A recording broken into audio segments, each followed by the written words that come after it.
Hello students, अगला हमारा pronoun है इंट्रोगेटिव प्रोनाउंस, जो कि हमारे हु, व्हाट, व्हिच, हुम या हुज जैसे शब्द हो सकते हैं। इंट्रोगेटिव प्रोनाउंस जैसा कि नाम से ही नजर आ रहा है इंट्रोगेटिव। हमने इंट्रोगेटिव सेंटेंसेस पढ़े थे जब हम बेसिक की कुछ क्लास कर रहे थे, तो उस समय हमने इंट्रोगेटिव सेंटेंसेस पढ़े थे, यानी प्रश्न पूछने के लिए जो सेंटेंस आपके मुंह से निकला है वो इंट्रोगेटिव सेंटेंस है। उसी तरह से हमारा बन गया इंट्रोगेटिव प्रोनाउंस, यानी ऐसे प्रोनाउंस जो प्रश्न पूछने के लिए इस्तेमाल होते हैं उन्हें इंट्रोगेटिव प्रोनाउंस नाम दे दिया जाता है। जैसे अगर मैं आपके सामने ये लिखूं,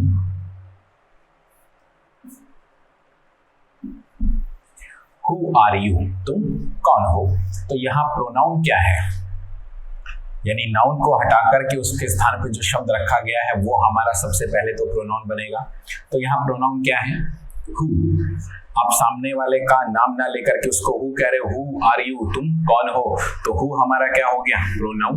नाउन के स्थान पर है तो हमारा क्या बना? प्रोनाउन। और ये प्रश्न पूछने के लिए इस्तेमाल हो गया, इसलिए इसका नाम क्या पड़ गया? Interrogative pronoun. एक और प्रोनाउन है यू। यू की बात हम लोग पहले कर चुके हैं। पर्सनल प्रोनाउन है, सेकंड पर्सन है। हम इस वक्त बात कर रहे हैं इंट्रोगेटिव प्रोनाउन की, जो कि हमारा क्या है? हु। प्रश्न पूछने के लिए जो प्रोनाउंस इस्तेमाल हुए हैं वो हमारे इंट्रोगेटिव प्रोनाउंस कहलाते हैं। एक और सेंटेंस देखते हैं, which is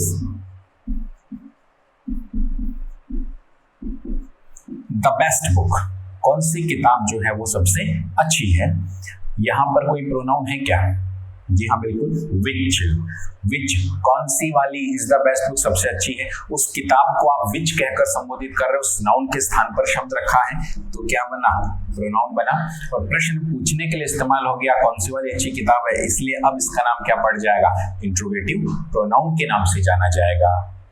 एक और सेंटेंस देखते हैं, which book is the best। Interrogative pronoun है कोई? which? जी नहीं, इस वक्त इंट्रोगेटिव प्रोनाउन नहीं है। प्रोनाउन नाउन के साथ नहीं उसके स्थान पर आते हैं, लेकिन इस वक्त ये विच किसके साथ आ रहा है?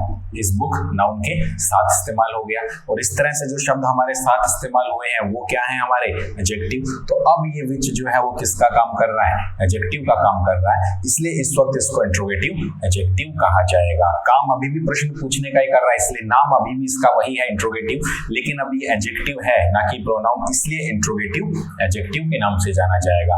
यानी कि ये शब्द जब नाउन के साथ आते हैं तो ये इंट्रोगेटिव एडजेक्टिव कहलाएंगे, और जब नाउन के स्थान पर आएंगे तो ये इंट्रोगेटिव प्रोनाउन कहलाएंगे। तो इनका ध्यान रखिएगा, कब ये प्रोनाउन बनते हैं, कब ये एडजेक्टिव बनते हैं। कुछ और सेंटेंसेस के थ्रू इनको समझते हैं।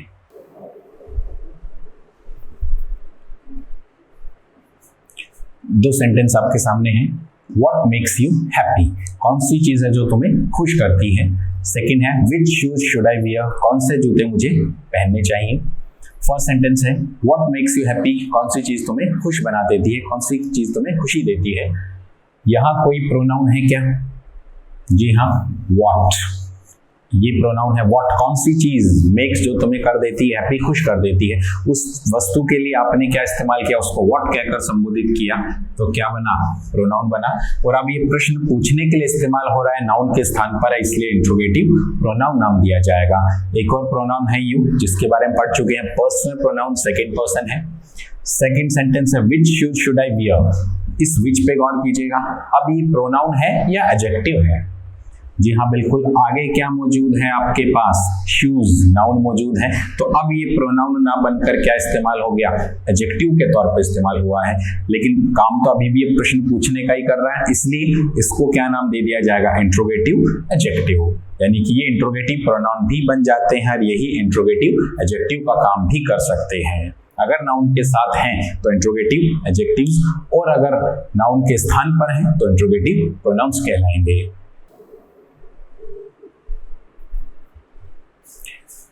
फिर से दो सेंटेंस आपके सामने मौजूद हैं। एक है what kind of person he is, यहां मैंने व्हाट का यूज किया है। सेकंड है which movie do you like to see? Which movie do you like to play? कौन सी मूवी तुम चलाना चाहोगे? ऊपर वाले सेंटेंस में मैंने व्हाट का यूज किया है, नीचे वाले सेंटेंस में मैंने व्हिच का यूज किया है। व्हाट और विच दोनों के इस्तेमाल में एक अंतर है, चाहे ये एडजेक्टिव बने या फिर प्रोनाउन बने, दोनों काम कर सकते हैं, लेकिन दोनों में एक अंतर है, अर्थ में थोड़ा सा अंतर है। व्हाट हम कहाँ इस्तेमाल करेंगे, विच का प्रयोग हम कहाँ करेंगे। जैसे मानो कि आपके सामने मैंने कुछ किताबें लाके रख दी हैं, 10-15 बुक्स आपके सामने हैं, और मैं आपसे पूछता हूँ इनमें से कौन सी पढ़ना चाहोगे, तो what book do you like to read या which book do you like to read. तो मैं इसको व्हाट बुक कहूँ या विच बुक, कौन सी किताब इनमें से लेना चाहोगे, what book do you want to take या which book do you want to take, क्या इस्तेमाल करूं। जी हाँ, मैं यहाँ पर अब विच का ही प्रयोग करूंगा, क्योंकि आपके सामने जो मैंने बुक लाके रखी है उनमें से ही आपको सिलेक्ट करना है, यानी कि आपका जो चयन करने का दायरा जो है वो मैंने लिमिट कर दिया कि नहीं, आपके सामने जो मौजूद है केवल उन्हीं बुक्स में से आप एक सेलेक्ट कर सकते हो या उन्हीं बुक्स में से आप कुछ बुक सेलेक्ट कर सकते हो। तो अगर आपके सामने कोई लिमिटेड चॉइस दे दी जाए, यानी सामने जो मौजूद है केवल उनमें से ही आप चयन करोगे, तो यानी आपकी चॉइस को एक लिमिट कर दिया गया, एक बाउंड्री में, तो अब आप इस्तेमाल करोगे विच का ऐसी सिचुएशन में। लेकिन अगर मैं सीधा सा आपसे ये पूछूं, आपके सामने कोई लिमिट ना दूं, कोई बुक्स आपके सामने नहीं है, मैं सीधा सीधा पूछता हूं आपसे किस टाइप की बुक्स पढ़ते हो, तो मैं क्या बोलूंगा, what type of book do you read, कौन सी किताब तुम पढ़ते हो, कौन से टाइप की किताबें पढ़ते हो। अब वो कोई सी भी टाइप की हो सकती है, मैंने आपको कोई एक लिमिट दी है क्या, मैंने आपको कोई चॉइस दी है क्या, नहीं। तो यानी कि अनलिमिटेड चॉइस अगर आपके सामने है, कोई आपके पास दायरा नहीं है, तब तो मैं किसका इस्तेमाल करूंगा, व्हाट का। और लिमिटेड चॉइस अगर है, आपके सामने जो मौजूद हो उनमें से चयन करना है, तो मैं किसका इस्तेमाल करूंगा, विच का। तो अब इन दोनों सेंटेंस पे गौर करते हैं। What kind of person he is, वो किस टाइप का व्यक्ति है। तो अब कोई चॉइस दी गई है कि इनमें से किस टाइप का व्यक्ति है, नहीं दी गई, कैसा भी टाइप का व्यक्ति हो सकता है, तो इसलिए मैंने किसका इस्तेमाल किया है, what kind of person he is. Second है which movie do you like to play, कौन सी मूवी तुम चलाना चाहोगे, यानी अब जिसको भी ये सेंटेंस कहा जा रहा है उसके सामने एक लिस्ट मौजूद है, उन्हीं में से एक चयन करेगा, तो इसलिए लिमिटेड चॉइस के लिए हम किसका इस्तेमाल करेंगे, विच का। यानी कि हम कह सकते हैं विच का जो प्रयोग है वो लिमिटेड चॉइस के लिए होता है, जब आपकी चॉइस को लिमिट कर दिया जाए, सीमित कर दिया जाए। और व्हाट जो है ये किसके लिए आता है, व्हाट जो है वो अनलिमिटेड चॉइस के लिए इस्तेमाल होता है। तो कहीं भी जब व्हाट और विच का इस्तेमाल हो तो थोड़ा सा ध्यान रखिएगा, अनलिमिटेड चॉइस है आप व्हाट पे जाएंगे, और लिमिटेड चॉइस है तो हम लोग विच की तरफ जाएंगे।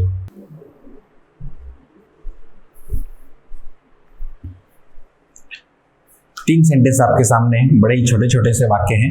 फर्स्ट है आपका हु इज ही, वो कौन है। सेकंड है व्हाट इज ही, वो क्या है। And third is which is he, वो कौन सा है। तीनों सेंटेंस में मैंने इंट्रोगेटिव प्रोनाउंस का यूज किया है। हु बिना नाउन के स्थान पर है, प्रोनाउन बना। व्हाट ये भी प्रोनाउन का काम कर रहा है, नाउन के स्थान पर है। और विच ये भी नाउन के बिना नाउन के स्थान पर है। तो तीनों ही हमारे क्या हैं, प्रोनाउन है। सेंटेंस तीनों सही हैं क्या, हम हु का यूज करते हैं। हु का यूज किसके लिए होगा, इंसानों के लिए होगा या निर्जीव वस्तु जानवरों के लिए हो सकता है। जी हाँ, ये सिर्फ इंसानों के लिए इस्तेमाल होता है हु। आप किसी जानवर से नहीं पूछ सकते हु आर यू, हाँ लेकिन इंसान से पूछ सकते हो हु आर यू। तो यानी ये जो है इंसानों के लिए इस्तेमाल होता है, ह्यूमन बींग्स के लिए इस्तेमाल होता है। विच का प्रयोग हम ह्यूमन बींग्स के लिए करते हैं या फिर निर्जीव वस्तु या जानवरों के लिए करते हैं। सामान्य तौर पे हम इसका प्रयोग निर्जीव वस्तु और जानवरों के लिए करते हैं, इंसानों के लिए इसका यूज सामान्य तौर पे नहीं होता। तो अब यहाँ इन तीनों सेंटेंस को देखते हैं, who is he, what is he, which is he. Sentence तीनों सही हैं या कोई गलत है। आपको लग रहा होगा कि विच इज ही, विच का प्रयोग इंसानों के लिए नहीं करते, इसलिए सेंटेंस गलत नजर आ रहा है। इस वक्त सेंटेंस आपके तीनों ही सही है। आपकी बात सही है कि विच का प्रयोग एक सामान्य तौर पे निर्जीव वस्तु और जानवरों के लिए होता है, लेकिन यहाँ सेंटेंस तीनों सही हैं। क्यों सही हैं, बात करते हैं एक एक की। फर्स्ट सेंटेंस है हु इज ही, वो कौन है। हु का प्रयोग इंसानों के लिए कर रहे हैं, हु इज ही, वो कौन है। आप उस व्यक्ति को जानते हो क्या, नहीं जानते, तभी आप कह रहे हो हु इज ही, वो कौन है। इंसानों के लिए मैं प्रयोग कर सकता हूँ, सेंटेंस मेरा सही है। सेकेंड सेंटेंस है व्हाट इज ही, वो क्या है। अब उस व्यक्ति के बारे में आप क्या पूछना चाह रहे हो, वो क्या है, यानी कि आप उसकी पोस्ट के बारे में पूछ रहे हो, उसके प्रोफेशन के बारे में पूछ रहे हो कि वो क्या है, टीचर है, डॉक्टर है, मैनेजर है, चपरासी है, क्या है। या फिर उसका प्रोफेशन पूछ रहे हो, व्यापारी है, कोई श्रमिक है, कोई मजदूर है, क्या है। यानी कि यहाँ वर्ड से आप उसके प्रोफेशन या उसकी पोस्ट के बारे में पूछना चाह रहे हो, सेंटेंस हमारा सही है। Third sentence which is he, वो कौन सा है। अब यहाँ विच का प्रयोग सामान्य तौर पर इंसानों के लिए नहीं होता, लेकिन यहाँ इस केस में हो सकता है। इस सेंटेंस में विच इज ही आप पूछ रहे हो, आप उसको जानते हो या नहीं जानते? नहीं जानते होते तो हम ये कहते हुई इज ही, वो कौन है, और जानते हैं तो फिर पूछने की जरूरत ही नहीं वो कौन सा है। देखिए यहाँ सिचुएशन अलग है थोड़ी सी। विच इज ही यानी वो कौन सा है, यानी कि आप उस व्यक्ति को बाय फेस नहीं जानते लेकिन नाम से जानते हो।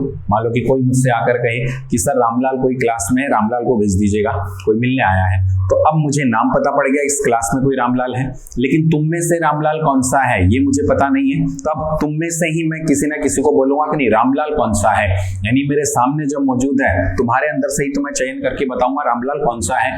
तो यानी कि चयन करने के लिए, सिलेक्शन के लिए हमने बात की थी थोड़ी देर पहले, हम विच का प्रयोग करते हैं। यानी जब आपके सामने लिमिटेड चॉइस हो, आपके सामने जो मौजूद उनमें से सिलेक्शन की अगर बात करनी हो तो लिमिटेड चॉइस के लिए विच आता है। और जहां सिलेक्शन की बात आती है वहां विच का प्रयोग सभी के लिए हो सकता है, इंसानों के लिए भी हो सकता है, निर्जीव वस्तु और जानवरों के लिए भी हो सकता है।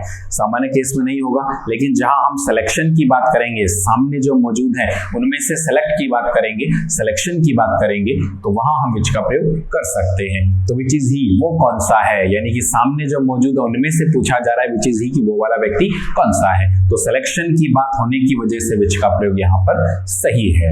यानी we can use which for human beings when we talk about selection. जब हम सिलेक्शन चयन की बात करते हैं तो विच का प्रयोग सभी के लिए हो सकता है।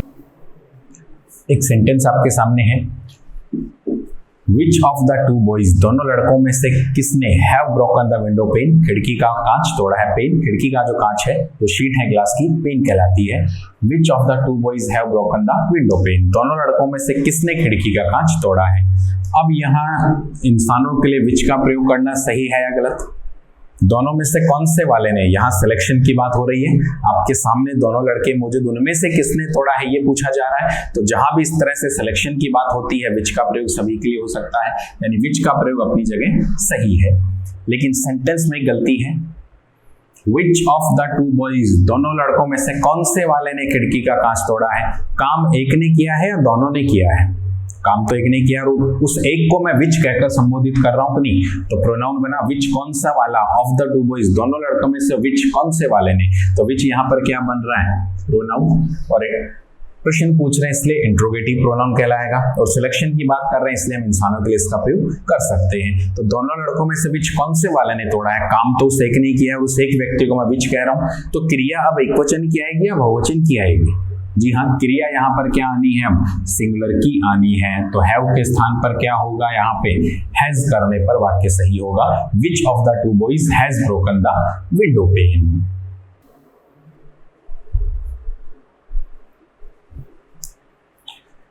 एक और सेंटेंस आपके सामने है, which of the two roads, दोनों सड़कों में से कौन सी वाली लीड टू द स्टेशन, आपको स्टेशन तक लेके जाती है, यानी स्टेशन तक जाती है।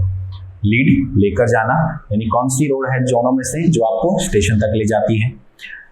अब यहाँ पे विच का प्रयोग दोनों में से कौन सी वाली, सिलेक्शन के लिए हो रहा है विच, और प्रोनाउन बनकर इस्तेमाल हो रहा है। दोनों में से विच कौन सी वाली एक है जो जाती है, और उसको मैं विच कहकर संबोधित कर रहा हूं जो जाती है। दोनों सड़कों में से विच कौन सी वाली, तो अब जाती दोनों ही है या एक जा रही है, स्टेशन एक ही जा रही है। तो क्रिया इस विच के हिसाब से एक वचन की आएगी या बहुवचन की? सिंगुलर की ही आएगी, क्योंकि विच दोनों में से एक सड़क को मैं विच कह रहा हूं। Which of the two roads, दोनों सड़कों में से विच कौन सी वाली। अब लीड होना चाहिए या एक वचन के हिसाब से लीड्स होना चाहिए। जी हाँ, यहाँ एक वचन के हिसाब से लीड्स होगा। Which of the two roads, दोनों सड़कों में से विच कौन सी वाली leads to the station, station तक जाती है। ठीक, तो इस तरह से भी प्रश्न आपसे पूछे जा सकते हैं। चीजों को, सेंटेंस को आराम से पढ़ के, इत्मीनान से उस पर गौर करके उसके बाद सोचिएगा सेंटेंस में कहाँ गलती है।